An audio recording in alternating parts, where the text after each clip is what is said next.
Sit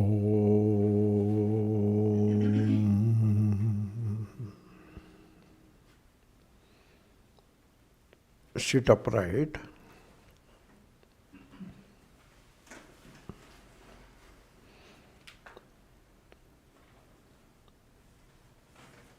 Relax.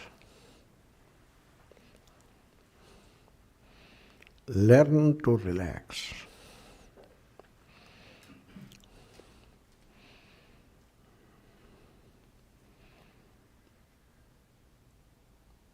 And be attentive. Pay attention.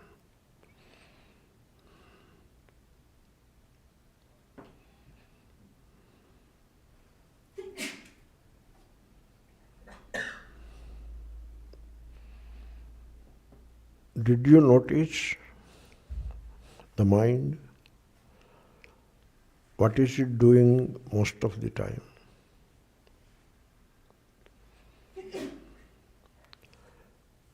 Chatter and more chatter, chattering. That is what the mind is doing.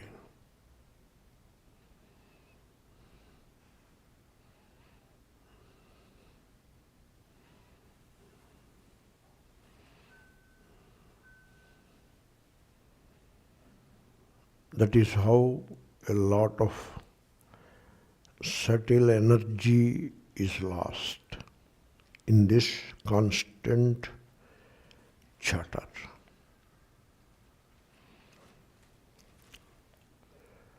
We acknowledge it.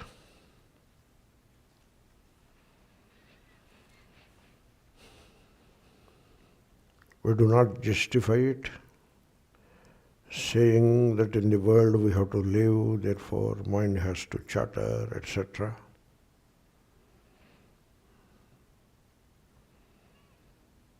We don't condemn it, saying that the mind has become an enemy, a tormentor, etc. We just acknowledge it. The mind is constantly chattering.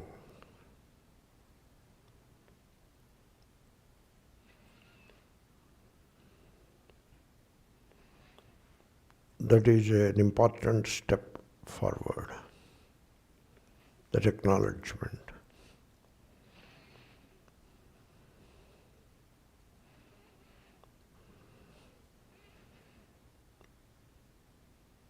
Did you ever, when you are alone, try to find out what the mind is doing?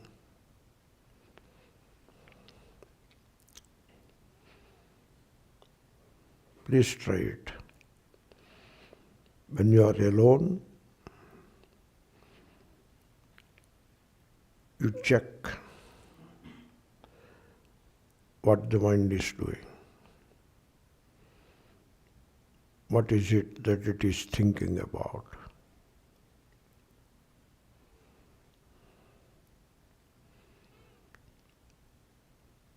Watching the mind when you are alone, watching the mind, or trying to watch the mind. You just try. Try to watch the mind.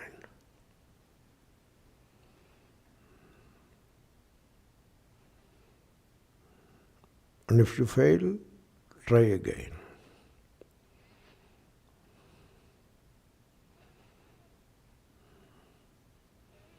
Trying to watch the mind is the all-important thing.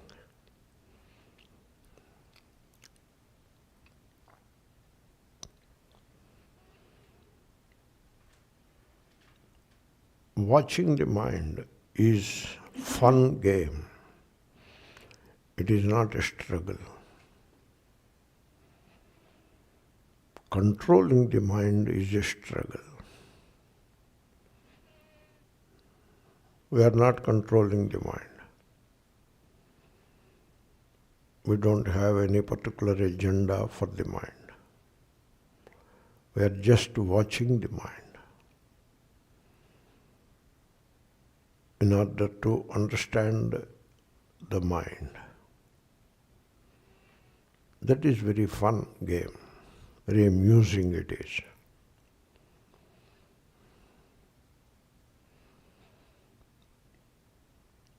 The most interesting thing is when you watch the mind,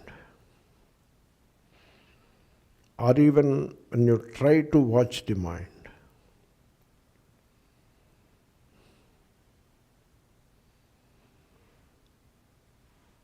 mind becomes quiet.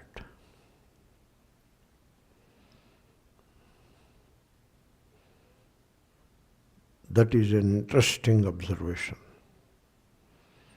useful observation.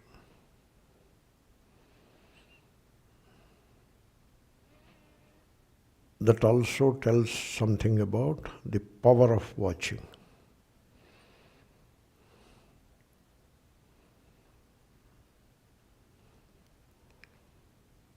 The mind, which is otherwise vagrant, becomes quiet when I try to watch the mind.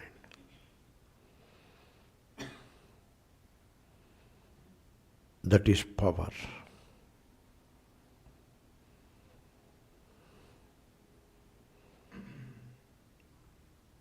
And as I watch the mind, as it becomes silent, quiet, more or less, what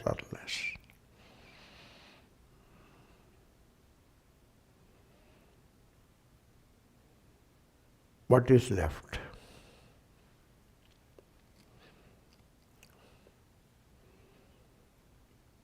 When the mind is quiet, what is left?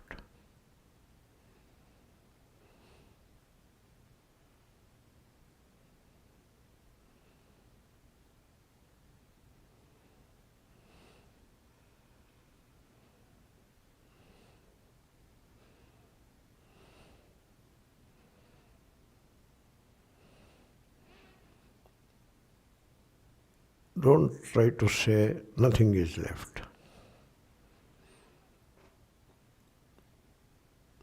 One may say like that, but we don't say that. When the mind becomes quiet, we don't say nothing is left. We say, I am left. Aham asmi.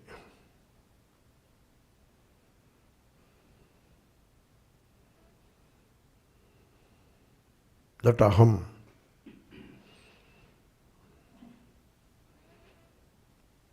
let us take it for the present as Atma.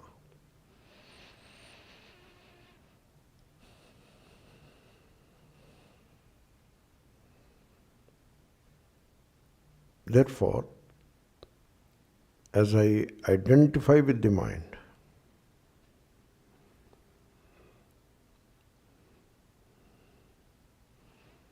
get excited when the mind is excited. Get sorrowful when the mind is sorrowful.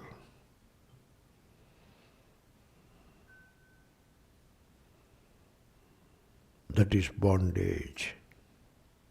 No freedom in it.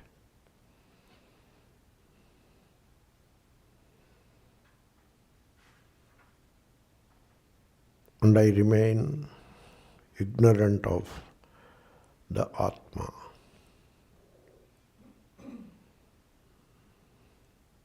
But when I watch the mind,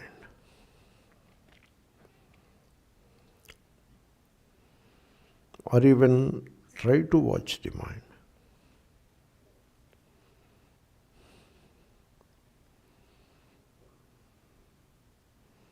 the mind becomes more or less quiet.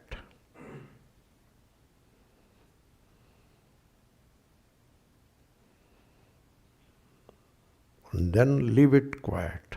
Don't allow it to be disturbed. Or don't disturb it. Just leave it quiet.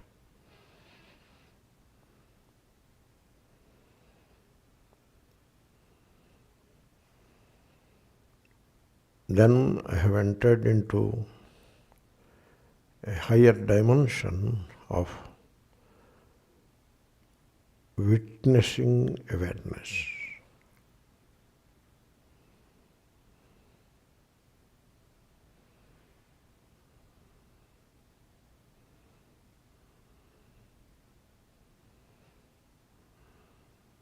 The Sakshi Bhavaha.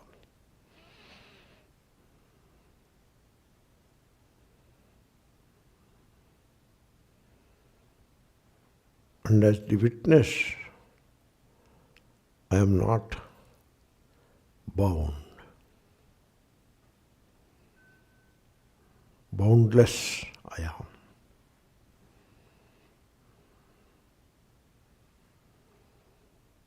And also timeless I am.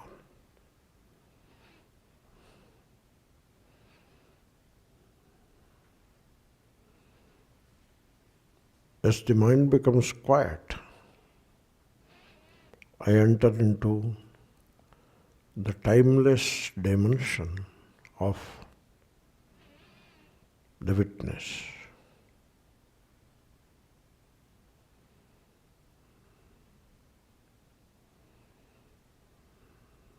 And remain so, remain as the witness, which is the pure awareness.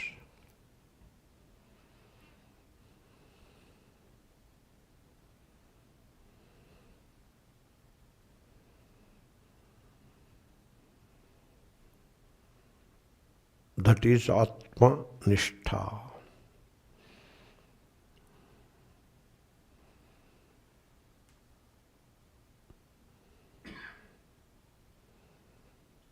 That is meditation.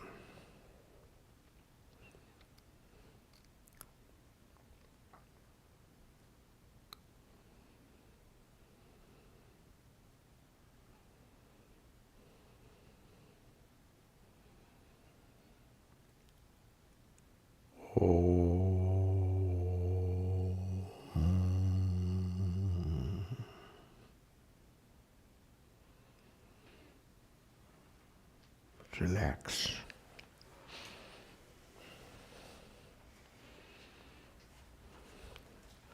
Sit at ease and relax.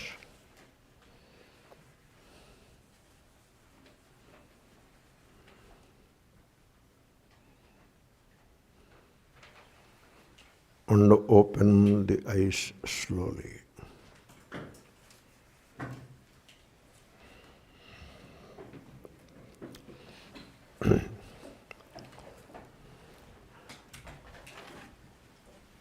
When you do meditation at home,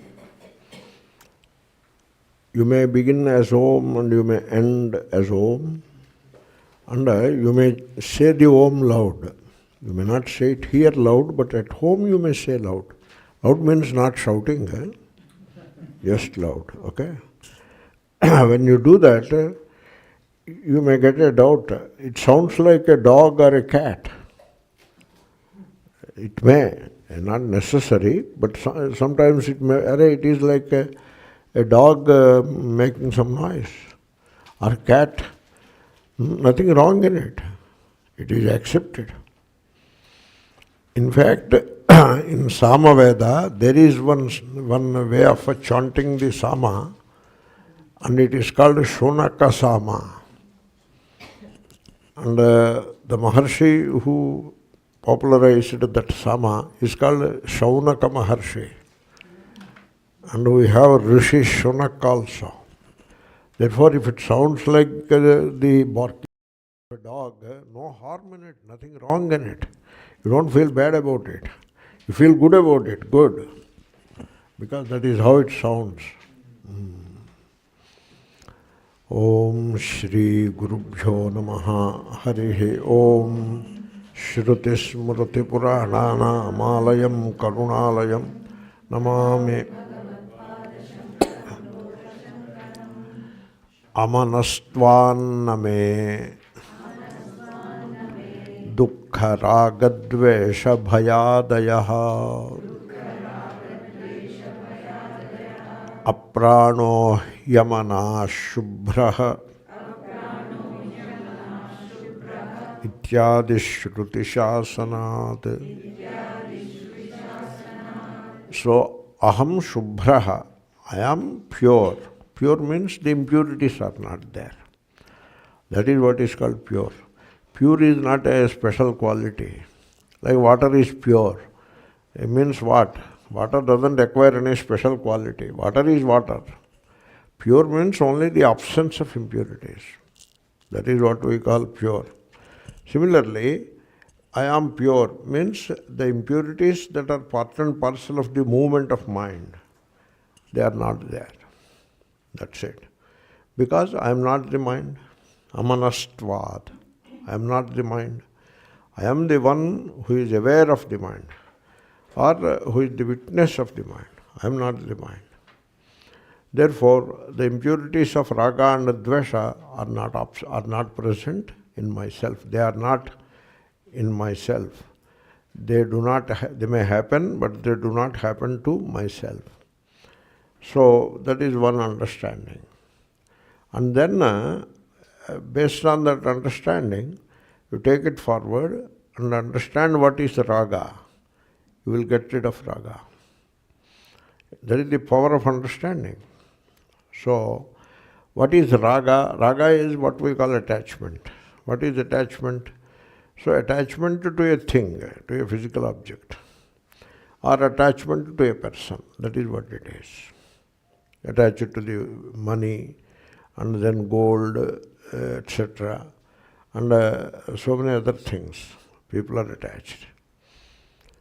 See, there is one gentleman in India who sings bhajan. He is not a really music person. He did not even culture the voice properly under the guidance of a music teacher. He just sings like everybody sings that much. While going on a bicycle, everybody sings a lullaby kind of a thing. And then he take an instrument like that, and then symbol, they call it symbol, S-I-M-B-O-L, a symbol. And then start singing, Ranga, Panduranga, Panduranga, Nachate, Vithala, Vithala, Vithala, like that. And then put half a dozen young people around. And when he stops, they take over. Like that it becomes a team. And then that gentleman, he performed a function and they offered him a gold necklace for a man, old man. His 60th year function means he must be quite old, all right, already old enough. So they offered a gold necklace. Not necklace like the women wear it, but the patakam, quite a big patakam gold, and quite lengthy also. Must be some 10 tulas or 20 tulas of gold. And he is wearing it very proudly. Vithala, Vithala, Vithala, Vithala, but this gold in the neck. What Vithala? So much attachment to the gold and display it. Don't cover also half naked, you appear before people. Very sad it is, very sad. So this is how they do. Raga, attachment to gold. Vithala, nobody wants Vithala. They want only things. So very unfortunate that people who are supposed to guide the devotees, they are the representatives of Hindu Dharma. And when they get attached to the things of the world this way, to money, to gold, and to other things, when they get attached that way, they do not present a good picture of Hindu Dharma at all. They bring bad name to Hindu Dharma. Very unfortunate. So people are attached. What I was trying to say, even the religious people are no better. They are equally attached to the things of the world. And then person. Attached to the person. my son, my wife, etc. What is this attachment? Attachment is the desire to possess. That is what attachment is. Desires are of many kinds, like a desire to eat, desire to watch a movie. There are such many desires are there, but here it is the desire to possess wealth, gold, money, etc. That is attachment. And then you seek some wealth and spend it and live happily. That is not the problem. But we get attached to the wealth. And then the desire to possess a person, that is attachment. That is real attachment. What happens is, some of this attachment we inherit in the family tradition. This tradition is a problem. A lot of dust is settled on the truth in the name of tradition. Now, if you go near the truth, you don't get the truth, you get the tradition. This dust only you get. You must have noticed it. Therefore, it is now tradition to wear a lot of gold. Men and women. Men also. The Vaidika, he wears a lot of gold. He wears earrings, heavy ones. And he wears a patakam in the neck, heavy. And he wears an anklet made of gold. And then he wears what is called kavacha, made of gold. Kavacha. Kavacha is the armor. I say it all like you all come to the Vedanta class with an armor, like that I say. So he comes with a kavacha. And one person approached me in Kakinada.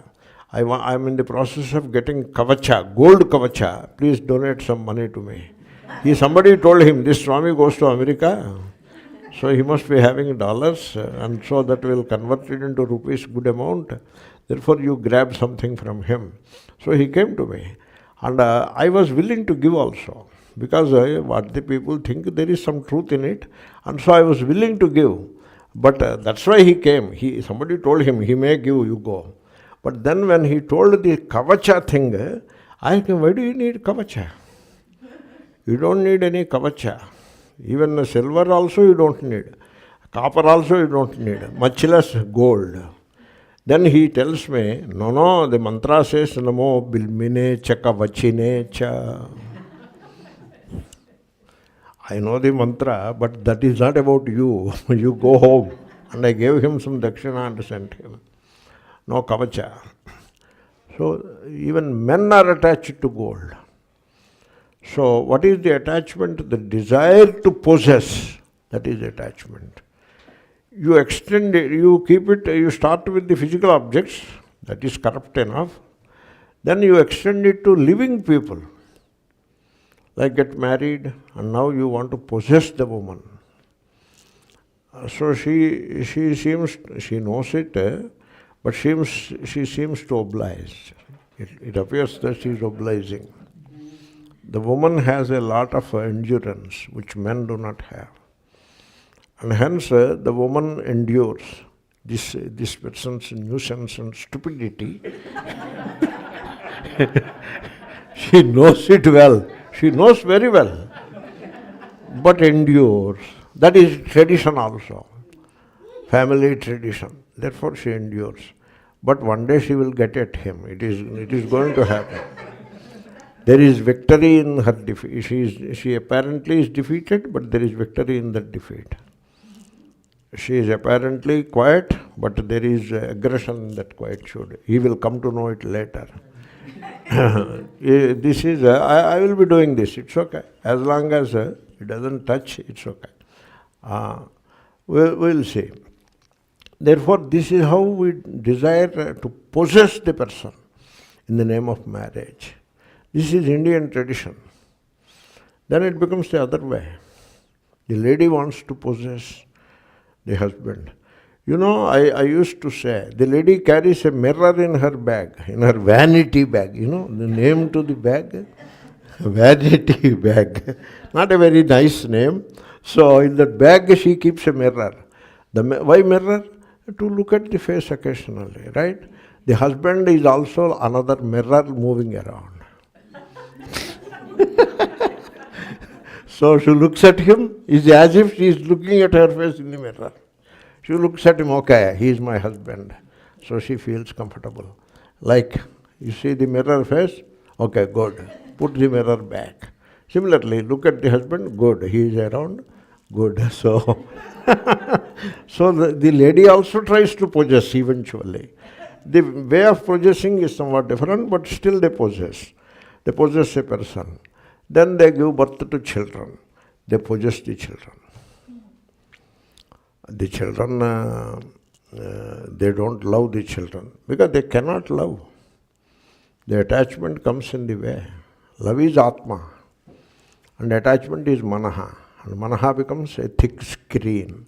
And Atma remains hidden, covered up. Only mind will be playing the game. And the game that mind knows is attachment. Mind doesn't know what is love. And therefore, they possess a person. Now, what is this desire to possess? So you examine the house, the property, you examine. And then this attachment, it has another dimension. I have explained two dimensions. There is a third dimension. The third dimension is the idea. So, like what is belief? It's an idea. Somebody else's idea, not even your idea. Somebody else has figured out that God is in a place in Vaikuntha and God is like a South Indian Iyengar. That is how he figured out the God. And he wears custom-made kanchi dresses and he wears golden ornaments. Like that somebody else has figured out and wrote a few verses. And you believe it. You adopt it and you believe it. And therefore, that is an idea. Are you okay with me by saying like that? Or am I hurting you? My God bless, I don't want to hurt you. Because we are examining the things. So what you call a belief, it is somebody else's idea, right? And now you are attached to it. My religion. Superior to somebody else's. Is it not attachment? So, attached to the belief. And then attached to idea. These are the ideologues, There are ideologues. So they come out with an ideology. What is the ideology? All these people are out to destroy Hinduism. That is the idea. All these people, professors and other Sanskrit scholars of the West, they are outsiders. They are given a title, outsiders. Because they are from the West, they are white people. Whereas we are the brown people, we own all tradition with us, all everything we own it. They enter into it and they have to listen, they cannot talk. But now they are talking about it and they are digging out things which we ourselves don't know. So, therefore become jealous and then come out with an idea, we have to oppose them. And that becomes an ideology. Gradually work on it, it becomes an ideology. Write some books on it, publish papers, pamphlets and lectures and start a campaign. It becomes an ideology. An idea becomes an ideology. And now you are attached to that. Got the point? So, attachment of multiple dimensions. To the person, to the thing, to the person, to the belief, and to the idea or ideology. It is not idea anymore. It has become an ideology. Generally, some of these ideologies have certain well-recognized icons also. The moment you bring out that ideology, that icon comes forth. So, icon is like a Guru Maharaj. In belief, it is Guru. In ideology, it is an ideologue, an icon. And so we are all followers of that icon. So this is how we enter into the embrace of this attachment. And that is the bondage. That is an impurity. So why people are attached? You have to examine the why of attachment. I am attached to the property because without that property, I am a nobody. Okay? And without that person, suppose I have wife and children. Suppose suddenly wife and children are taken away for whatever reason, either they walk out or whatever, they are no more with me. I am not talking about they are no more alive or any such thing. They are not my wife and children anymore. That situation is put an end. Then what happens to me? I am become a nobody. So, therefore, so means without the property, without the possessions, I am a nobody. I am lost. I am empty. I am nothing. And then without family, without wife and children, or without husband and children, whatever it is, or without that particular person, I am lost. I am nobody. I am nothing. And without bank account, I am nobody. I am nothing. And without belief, without religion, I am nobody. I have to belong to a religion, to a cult, to a sect. I have to belong. And I have to put marks on the face, etc., that proclaim that particular sect. The dress code is there. For every sect there is a dress code. And therefore I have to wear that particular dress so that I proclaim to the world that I am a member of that particular sect, that belong. I want to belong. So this is how without that sect, without that belonging, or without any religion, I become nobody. I am nothing. I am lost. So, therefore, the religion is not bhakti or any such thing. It is there are worthy exceptions, but mostly it is a psychological need, which is another name for psychological dependence, and that is attachment. And this is how people are attached. And those things, four I discussed, those four to which we are attached, without them we are afraid of becoming nothing, or being nobody, of being lost. That is how the attachment happens. That is how attachment remains in place. It gets strengthened. Therefore, as long as I want to be somebody, by virtue of possessing a home, by virtue of having a wife and children, by virtue of being a particular religion, I'm a Catholic, I'm a Protestant, whatever, I'm a Vaishnava. This is there in India. We are Vaishnavas. Very proud about it. हम वैष्णव लोग हैं, हम इधर उधर नहीं खा सकते, we cannot eat everywhere and everywhere. All kinds of food we cannot eat which people bring. We are Vaishnavas. So that kind of pride you derive from the attachment to the belief. And then ideology. We live for the ideology. So like we sacrifice for the sake of ideology. Like that we feel good in belonging to the ideology. This is how people are afraid of getting rid of the attachment. They want to keep the attachment because without the attachment they are likely to be nobody. This is the psychology of attachment. Okay? So attachment, as I already said, maybe I said in one of the classes that went by also, I don't remember. Attachment is psychological dependence.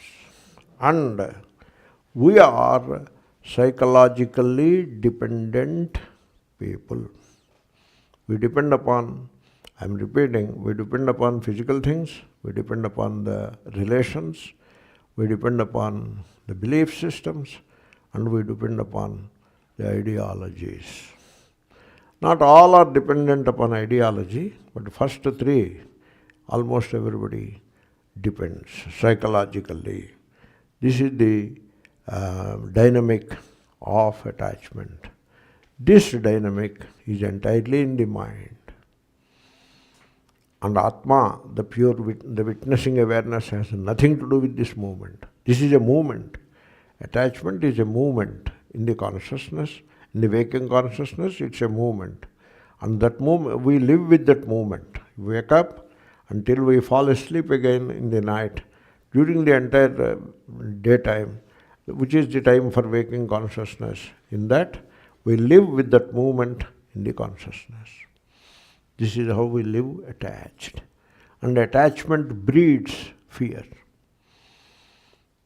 And then anybody comes in the way of the attachment becomes enemy. Therefore, attachment is always comes with hatred, dvesha. So, this is how, so we hate other people. Suppose I subscribe to one political party or one leader, then the people who do not subscribe to that party or that leader appear as enemies. And you develop hatred towards them. Here is a question. Likelihood of chaos and uncertainty in post-election America. Already you can see the attachment coming out of it. A leader chosen has big ego. Who doesn't have ego? They say the leader has ego, but what about us? He has a big ego because he is a big guy. He occupies a big seat with a big social standing. We are small people, therefore our ego is small. Otherwise, ego is ego. He is egotistic towards a huge section of the society. Whereas this man is egotistic with reference to his wife and the son. Only because his sphere is only limited. Therefore, you see, the biggest ego politicians do not have. The biggest ego the religious heads have, really speaking. Politicians, they are very flimsy, their ego. When power is there, their ego. If some hint of threat to the power comes, they fall flat on the ground. They will go and touch the feet of the opposition leader. You know that. The threat for power comes, they shake. Therefore, it's okay. So, you may not want to characterize like that. Why should you characterize like that? You wait and see. The leader is only a president-elect. He has not yet taken charge. And once he takes charge, things will happen. Without, if not he, somebody else takes charge. Then also things will happen in the world. Things happen. So we should not get carried away. This is how we go into the ideology attachment. This is how it happens. We should avoid it. And then grudges leading to very uncertain future, that is fear. Uncertain future is fear. Near and far, climate, don't worry about climate. Climate is already messed up. Now just because a new person came, climate is, it is something more than a person's belief or whatever. Climate is much more than that. In Brazil, they clear the forest and start a farm and sell meat. This thing, it is touching here all the time. So that is how the climate gets spoiled. So in India, in Uttarakhand and in Himachal Pradesh, etc., they are opening up Himalayas in a big way. They are going to make all-weather road in Himalayas. So what does it mean? It only means that the entire ecology is eroded to some extent, right? To some extent. And when Himalayas are opened up, Himalayas remained pristine, pure. But now they are opened up, yeah, good. So all the plastic and other the plastic bottles, water bottles, this, that, they all enter into Himalayas. Do you know there is so much of pollution on the Everest? You know that? And there is the traffic jam on Everest. You know that? So this is how it happens. So not necessarily one president-elect or whatever. The world is like that. The world population in 1902 was 1.6 billion. Maybe my numbers are a bit this way, that way. Don't catch my nose, okay? Numbers may go this way, that way. But more or less the spirit of it you take. Today the population is 8 billion. When the human population increases leaps and bounds, that is bound to create problems for ecology and environment. So these things happen. Then wars. Wars are going on without that later also. Wars are going on. And now big war, they are not big wars. Big wars dates were over. Days of big wars were over. Now some skirmishes here and there. It is not a war. For example, in Middle East, it is not a war. The war is between two armies. That Middle East thing is not a war. It is one army fighting against some insurgents. That is not a war. I do not give it a status of war. Ukraine is war. That is war. Ukraine versus Russia is war. Not Middle East. Middle East is never a war. So these things will they will be going on, and so the students of Vedanta need to dwell further inward for peace and inner security. Yeah, that part is good. Therefore, so this is how, I weaved the question into the discussion. People get attached. This question is not about attachment, but I just weaved into the discussion. So the people are attached to ideologies. And once you are attached to a given ideology, the people do not subscribe to that ideology, appear as bad people. And people, like for example, I do not subscribe to any of the ideologies, and many of our colleagues consider me as a bad Swami, because I do not subscribe to any particular ideology. I say Sarvam Khalvidam Brahma. They don't like it. Can you believe it? When I say Sarvam Khalvidam Brahma, in spite of being in the wrong ideology, he is also Brahma. When I say that, they grudge me. Hey, look at him, he is saying Sarvam Khalvidam Brahma. Look at that. What a funny attitude. So, therefore, this is the field of attachment. Now, having said that, the attachment is in the mind, and it hurts you and binds you whenever you identify with the mind. And you learn, now you have to do two things. One is rise above the mind, be a witness to the mind. Then the attachment won't bind you. When it doesn't bind you, it will go away also. It will vanish also. Therefore, be aware of the attachment and its dynamic, understand its dynamic fully, and be a witness. Then it will vanish. Then I said it earlier, one more time I am telling, you do some meditation. What is the meditation? You look at yourself and visualize, not imagine, visualize. Imagine means what you imagine may not be the truth, most probably. But visualize means what you visualize is necessarily the truth. The truth is, you do not own anything. You do not possess anything. That is the truth. You do not possess a home. People get excited. $1 million home, $2 million home, that is how they get excited. So it is all silly. We hear all these things, but they are silly. They are absolutely meaningless. There is no sense in all that. You do not own anything. That is the truth. And you look at yourself and tell yourself, you have to guide yourself, I do not own anything. I do not possess anything. Not $1 million home, not a $1 shirt.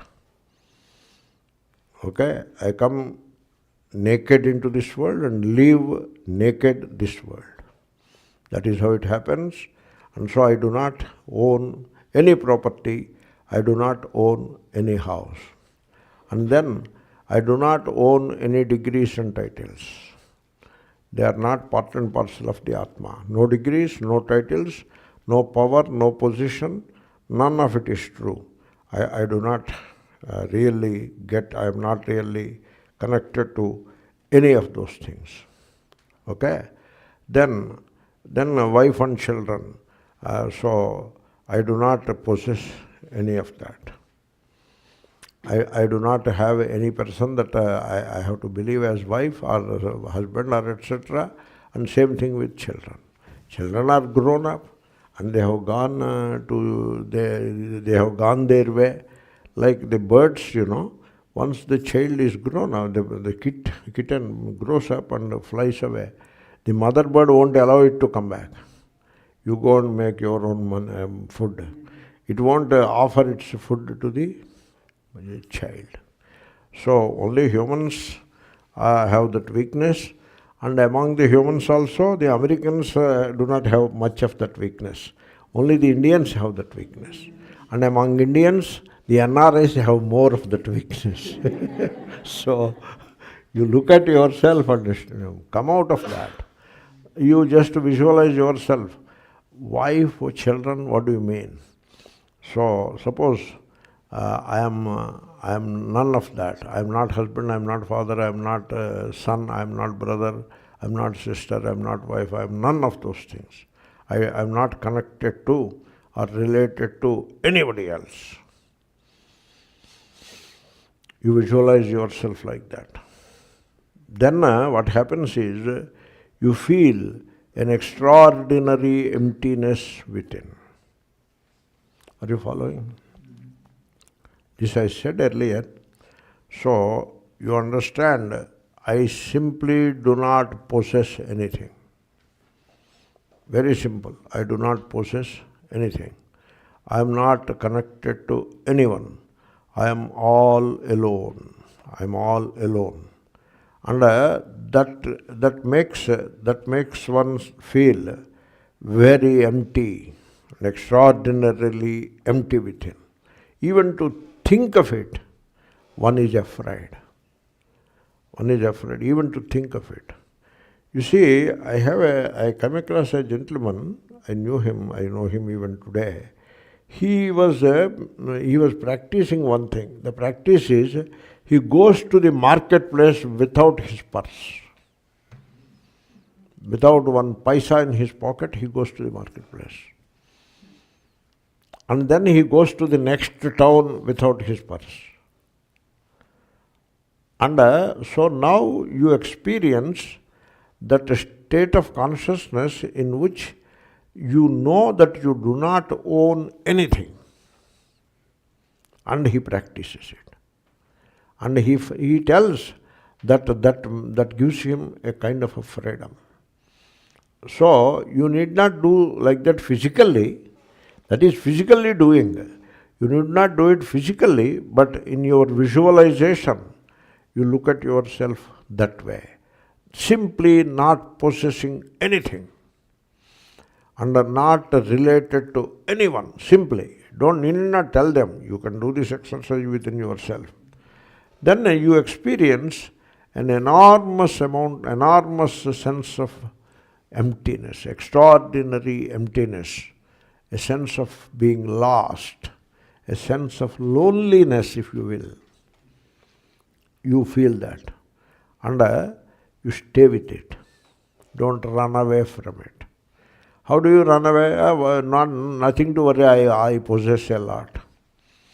Or not to worry, she is my wife, they are my children. This is how you run away from it. Or simply, you stop that movement of that meditation and go and read a newspaper. So this way you are likely to run away from that emptiness. Don't do that. Stay with it. So even if it is frightening, doesn't matter, you stay with that emptiness.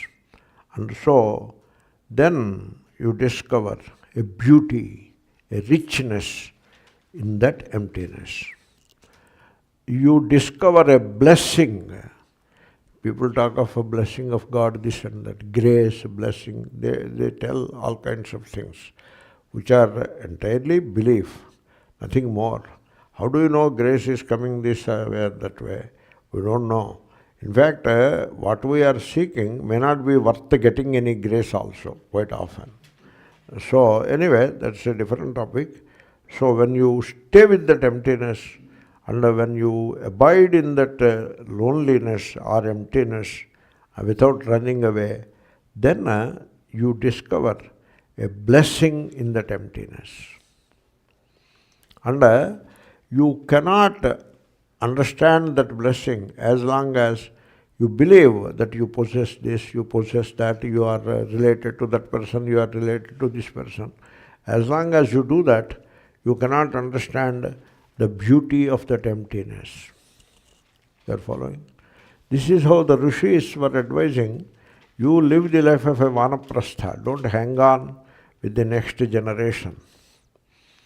So the next generation, son, daughter, grandson, you just hang on to them. Don't do that. So you live the life of vanaprastha. Because when you are hanging on like that, you don't get an opportunity to look at that inner emptiness. Don't get that opportunity. So physically you need not do anything. Physically you can stay where you are. But psychologically you have to reach that point of emptiness in yourself, in your consciousness, and stay with that emptiness. Then you discover a blessing that you cannot get otherwise. Also that blessing you cannot understand as long as you believe that you own this, you possess that, etc. And therefore, and if you are afraid of that emptiness also, you will not be able to understand that blessing. Okay? So, a person, now let us define attachment slightly differently. A person who is afraid of emptiness is attached. You got it? The one who is afraid of that emptiness becomes attached. So, and one more thing, a person who is not attached to any possessions, he is the really rich person. He is the rich. The one who is attached to his possessions can never be rich. He may have $1 million home, but he is still poor only.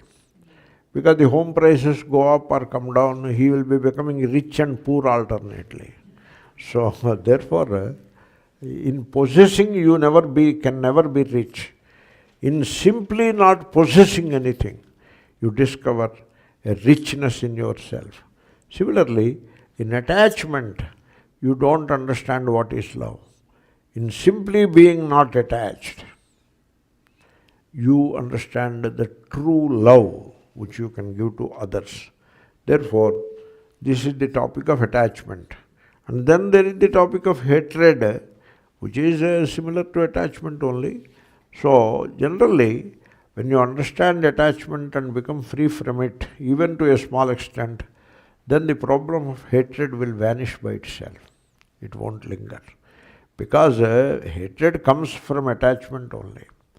And you hate those people to whom you were attached at one time. You see, sometimes this happens to people that they get married and they start fighting with each other and then they go into divorce. Okay? And during the divorce proceedings, they hate each other to the worst extent. Huh? You lived together till the other day, wife and husband. Why should you hate so much each other? What happened to all that love? You were telling love, love, love for so many years. What happened to all that? Pull it out, a little of it you pull out. And you settle amicably. Amicably means some love, if you put into it, amicable settlement will come. Put some love into it and settle amicably. No. It is pointed out. You are putting so much money into the pockets of the lawyers on either side. You can keep all that money yourself. Then all this fight will come to an end and you will be richer because all that money will remain with you, with both of you. You need not spend all that money. No. That kind of a simple, common sense logic also doesn't appeal to them because of the hatred. No. I have to get something from him. He is still having $1 million in his account, I have to grab it. Like that, so much of hatred. And he should not live happily after I am done with the guy. So that kind of a hatred. What is this? So the more you are attached, the more you become hateful. The parents intensely attached to the son, daughter, and when the opposite comes, they become hateful. You read King Lear. King Lear is attached to his first daughter and second daughter very deeply. And then, if you read the play of Shakespeare, you will understand. Then, as he becomes a pauper, he loses everything. He becomes a beggar-like, and he is thrown into the tempest. Rain is beating down on his head. He has no proper clothing to cover himself. He hates his first daughter and second daughter the most. So, and he says, the heaven is punishing me for loving such despicable daughters at one time. I loved them. That was the crime that I have committed. Therefore, the heaven is punishing me. Like that he feels. And then he says, death to my daughter, this and that. I don't remember exactly, but he displays the opposite emotion to a very high degree. So this is how attachment, it breeds hatred. And so once you get rid of attachment, you need not bother about hatred. But still, if there is a sense of hostility or hatred, there is a way of doing it. That is, pay attention. Pay attention. Like the other person is rude to you. Rude. A person may not fight with you or may not grab something from you, but the person can be rude to you. And then what you have to do, you have to pay attention to that person. The rudeness that the person is exhibiting. So you have to pay attention, be aware, pay attention. Then you will not get hatred.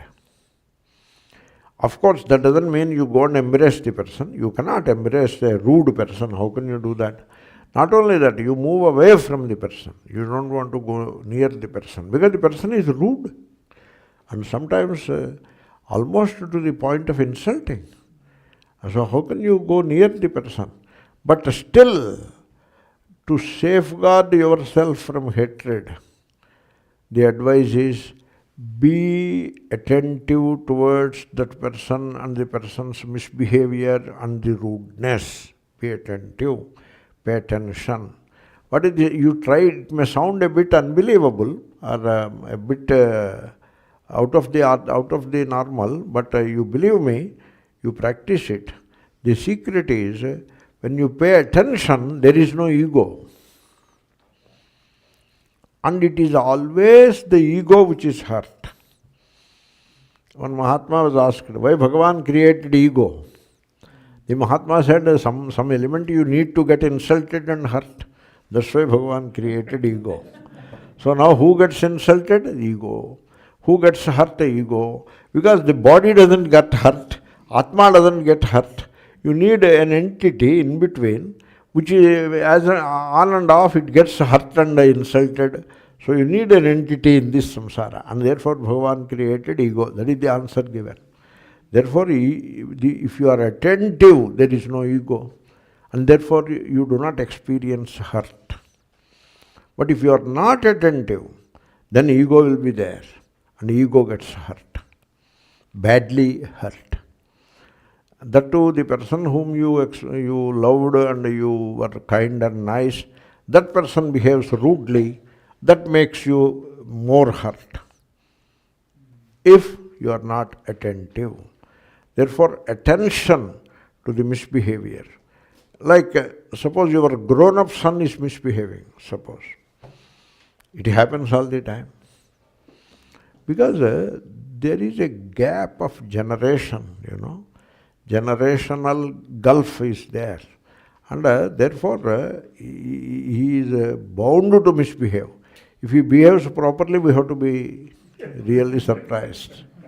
But if he misbehaves, there is nothing to surprise. That is bound to happen. And when the person misbehaves, now you have to safeguard yourself from hatred and aversion. Otherwise you will suffer. The rest of the life you will be suffering only. So you have to safeguard yourself from aversion.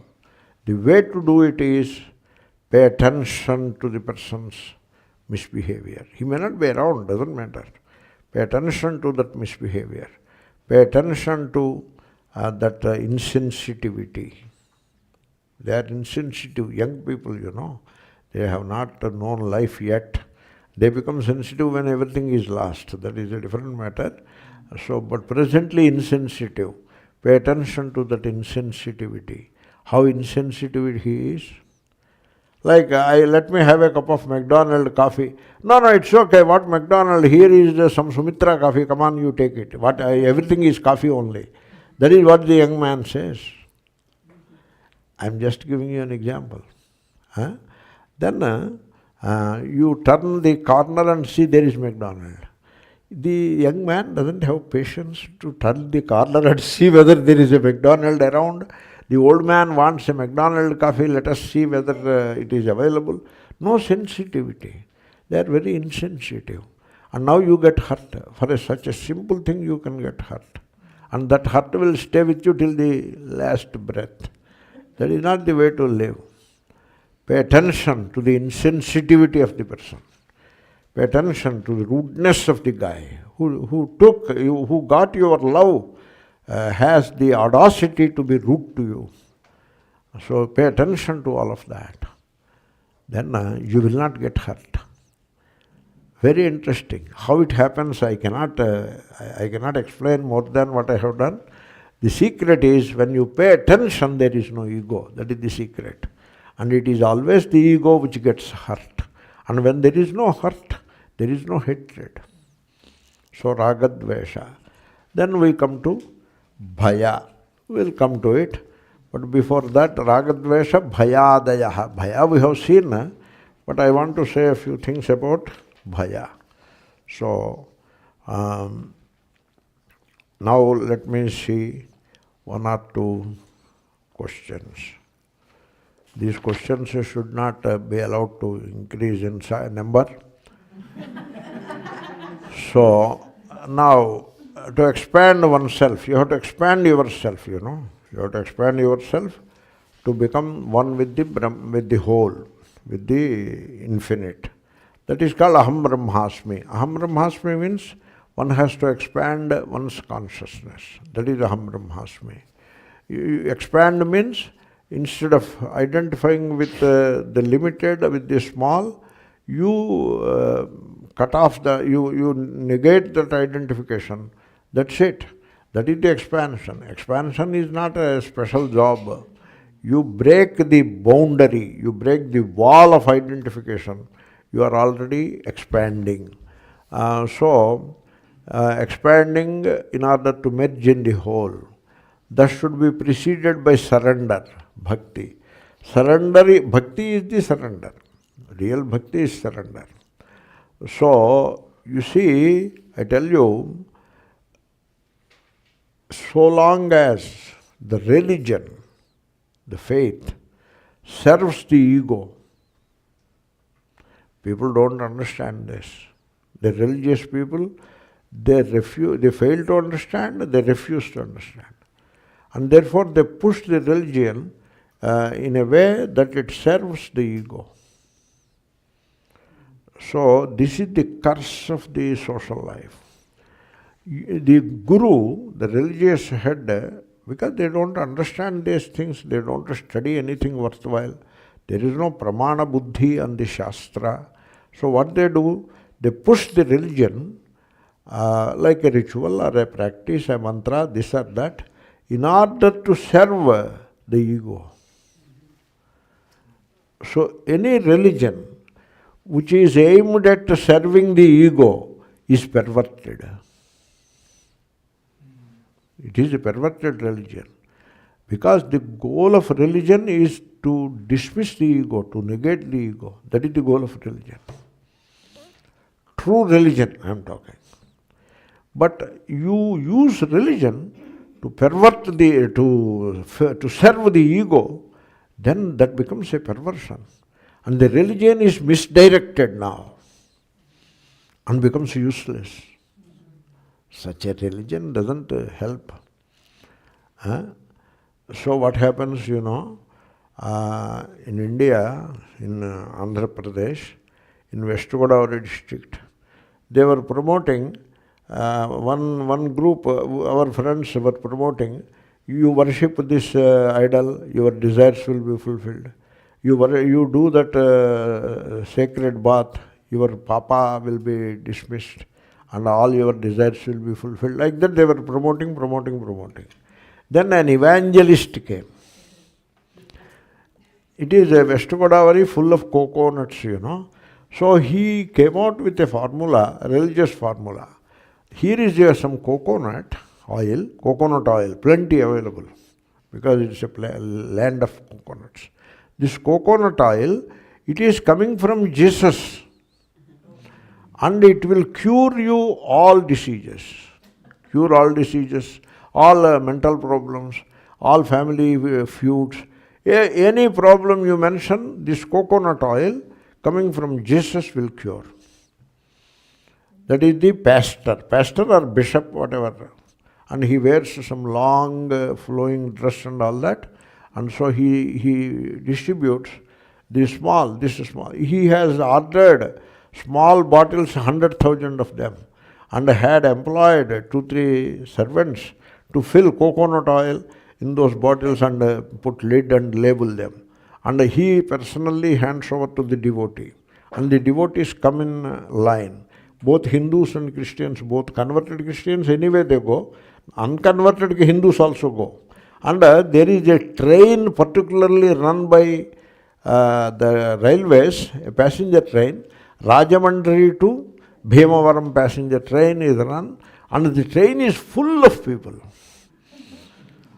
And it is bursting to the seams with the population, with people. And the train comes to the station, the train becomes entirely empty, and all of them run and join the queue. The pastor will give coconut oil. Now, what the pastor is doing, you have prepared the ground for religion serving the ego, and he has exploited. Is it not so?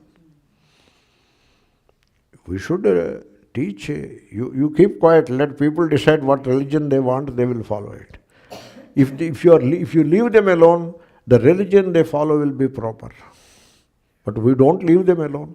We are religious icons, and so we guide them into religion. And what is the religion that we guide? What all these gurus of the world guide? It is the religion that serves the ego. And therefore it is perverted, misdirected, and useless. So the religion has to follow the right path of truth. Means you have to develop the right faith. Means no worldly temptations will attract you. You do not allow the religion to serve the ego. That is called bhakti. And in that bhakti, the ego is surrendered to God. That is the religion. And that is called God consciousness, that helps you to expand into the fullness of the Brahman. Therefore, this is how you integrate the religion, which is the right kind of religion, which is bhakti, which is surrender, which is the abnegation of the ego that takes you to Brahmanhood. That is how bhakti becomes yoga, bhakti yoga. Karma also becomes yoga when the karma is aimed at abnegating the ego. So that is how it happens.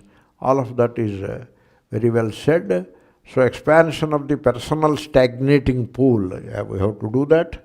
And if you use religion to serve the personal stagnating pool, then the religion also becomes stagnant. What else it becomes? And therefore, is it a correct thinking? Yeah, the thinking is correct. The religion must be correct bhakti, must be surrender, and a negation of the ego, and expansion of the consciousness. They are all together. That question, just wait. I thought time is over, just wait. And then These two questions are concluded.